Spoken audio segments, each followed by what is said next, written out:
सब्जी और फल बेच सकता है क्या? वो तो हमने जवाब दे दिया, आप उगाओ ऑर्गेनिक, हम बेचेंगे आपकी मर्जी। और हमने कितना सारा काम करके दिखा दिया। गांव स्वावलंबी होने के बाद उस गांव में कानून खत्म किया जा सकता है क्या? फॉर योर काइंड इंफॉर्मेशन, जिस गांव ने कभी किसी सरकार से कुछ नहीं लेना, उस सरकार जो इनकी कोर्ट पर निर्भर नहीं करती, जो इनके कानून पर निर्भर नहीं करती पंचायत, उस पंचायत को सरकार के कानून मानने की जरूरत नहीं है। आपको सरकारों के आदेश मानने की जरूरत जब तक है जब तक आप उनके टुकड़ों पर पलते हो। पैदा होने से पहले अपने बच्चों का प्रेगनेंसी में टेस्ट करवाओ, उनको सरकार की तरफ से दिए जाने वाले कुछ टीके फ्री मिलेंगे, सारे नहीं मिलेंगे। जो काम के हैं उनके पैसे देने पड़ेंगे, जो बिना काम के वो सरकार फ्री में लगाएगी, जिनसे आप बीमार हो सकते हो, ठीक है ना, वो फ्री में लगाएगी। अच्छा, फिर बच्चा पैदा होने के बाद भी जो काम के हैं वो आपको लगवाने पड़ेंगे, जो बिना काम के हैं वो लगवा के देगी आपको। पहले जो टीके फ्री लगते होते थे, अभी सरकार उनके पैसे लगते हैं ना। जो भी चीजें आपको पहले फ्री मिलती थी, चाहे बिजली का कनेक्शन हो, पानी का कनेक्शन हो, गैस का कनेक्शन हो, पेस्टिसाइड, यूरिया, डीएपी हो, जिन पर आपको सब्सिडी मिला करती थी, जो फ्री मिला करते थे, आजकल उनके पैसे देने पड़ते हैं, आजकल बहुत महंगे देने पड़ते हैं। ये होता है ना, जो भी चीज आपने कभी भी फ्री में ली है, आपकी अगली संतानों को उसकी कीमत ब्याज समेत देनी पड़ती है, ये बात ध्यान रखिएगा। तो फिर बच्चों को दे रहे हैं, फिर कह रहे हैं स्कूल में भेजोगे तुम्हारे को वहां पर राशन मिलेगा, मिड डे मील मिलेगा, बस्ता मिलेगा, स्टाइफंड मिलेगा, बड़े हो जाओगे तुमको स्कॉलरशिप मिलेगा, उससे बड़े हो जाओगे तुम्हारी लड़कियों की शादी में एक योजना है उसका ब्याह कर देंगे, लड़कियों के खाते में हर महीने पैसे जाते जाएंगे, उसके बाद शादी के बाद तुमको इंटरकास्ट मैरिज करोगे तो ये मिलेगा, तुम अगर शादी ना ही करोगे तो तुम्हारे को पेंशन मिलेगी, रंडा पेंशन मिलेगी, शादी कर दोगे तो वसूली कर लेंगे, फैमिली टूटेगी तो समाज टूटेगा तो और पैसे मिलेंगे। इधर से कानून एक तबके के लिए बनाएंगे, औरत को ज्यादा हक दे देंगे ताकि वो अपने पति के ऊपर अत्याचार कर सके, कि तुमने बहुत दिन अत्याचार किया, अब तुम्हारा नंबर, अब तुमको रगड़ेंगे। फिर अनुसूचित जाति वालों को, SC/BC को ज्यादा ताकत दे देंगे ताकि वो फिर जनरल वालों को रगड़ दे, ताकि समाज और टूटता चला जाए।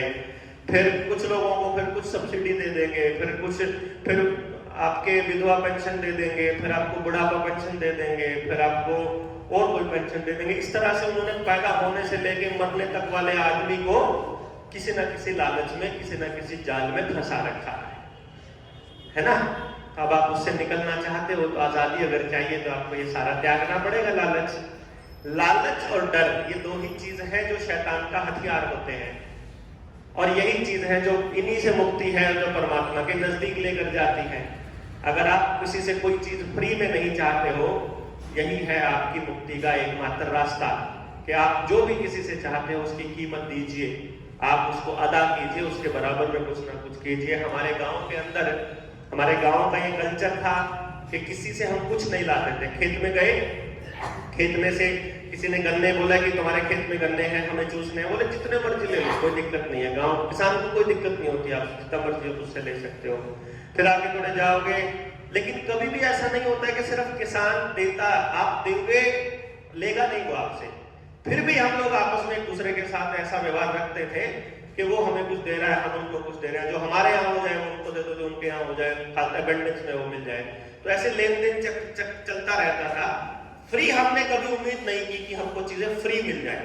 हम देने की भी नियत उतनी ही रखते थे अगर लेने की भी नियत रखते हैं तो। क्वेश्चन में है कि अगर मैं गांव में गुरुकुल खोलना चाहता हूं, देखिए गांव को स्वावलंबी बनाना चाहते हैं और गुरुकुल बनाने के लिए 7 एकड़ जमीन देना भी चाहते हैं। देखो आप, ये साथी है और ये कह रहे हैं गांव में बैंकिंग प्रणाली खत्म करना चाहते हैं और बेरोजगारी खत्म करना चाहते हैं, इसके लिए मुझे क्या करना होगा? इसके लिए आपको क्या करना होगा, कोई भी साथी अगर इस तरह की एक्टिविटी करना चाहता है तो उसमें सबसे पहले वो अपने गांव के अंदर, जैसे हम लोग अपनी शादी में इनवाइट करते हैं, वैसा करके पूरे गांव को इनविटेशन दे पहले तो। उससे भी पहले आप अपने उम्र के या जो इस मुद्दे पर आपसे सहमत होते हो 5, 10, 20 जितने भी साथी हो, उनकी एक मीटिंग कीजिए। उनकी मीटिंग करने के बाद आप उस विचार को मजबूत करने के लिए आप उनको बोलिए कि चलो गांव के लोगों से कोई इनवाइट करते हैं पहले, क्योंकि कभी भी कोई काम अगर आपका अपना है और आपको उसका प्रचार करना है और आपको ही उसका लाभ लेना है, फिर तो आप अकेले शुरू कर सकते हो उसको। लेकिन यदि काम समाज का है और समाज की पार्टिसिपेशन जरूरी है और समाज को ही उसका फायदा होना है, तो समाज को पहले तैयार कीजिए। समाज कभी पूरा समाज एक साथ तैयार नहीं होता है। बस ये मानकर चलिए कि आपने अगर 100 लोगों से बात करी है और उसमें से 10 से 15 लोग अगर तैयार हो जाते हैं तो पूरा समाज तैयार हो जाएगा, क्योंकि 85% लोग इंतजार करते हैं कि ये 15% ने हाँ भर ली तो हम भी भरेंगे।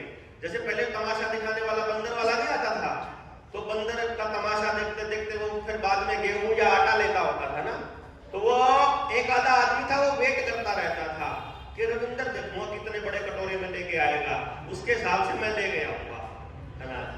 ऐसे बहुत लोग होते हैं जो दूसरे को वेट करते हैं कि ये देखते हैं ये क्या करने वाला है, उसके बाद हम देखेंगे। तो ऐसा करके आप पूरे गांव को पहले अपनी बात बताइए और फिर गांव को पार्टिसिपेट करवाइए। पार्टिसिपेशन के बाद आगे बढ़िए। मुझे पूरा यकीन है कि जो 7 एकड़ जमीन आप देना चाहते हो, ये 7 एकड़ जमीन देने की जरूरत नहीं पड़ेगी, पूरा गांव मिलके अपने आप तैयारी कर लेगा इसकी, क्योंकि हर आदमी दुखी परेशान है। फिर हमारे पास जनता सरकार मोर्चा के पास कह लीजिए या मेरे पास एक ऐसी टेक्निक है जिसकी मदद से उस एजुकेशन सिस्टम को तैयार कर सकते हैं कि आपके गांव का एक भी बच्चा बेरोजगार नहीं रहेगा। तो हमारे पास एजुकेशन सिस्टम के लिए तरीका पता चल गया, तो फिर हम लोग अभी गुरुकुल शुरू कर रहे हैं। जो कोलकाता वाले लोग हैं वो कर रहे हैं। आपको मैंने नंबर लिखवाया था 9518170000, मैं लिखवा दूंगा अभी। उस पर मिस्ड कॉल करिए तो टीम के साथ जुड़ जाएंगे।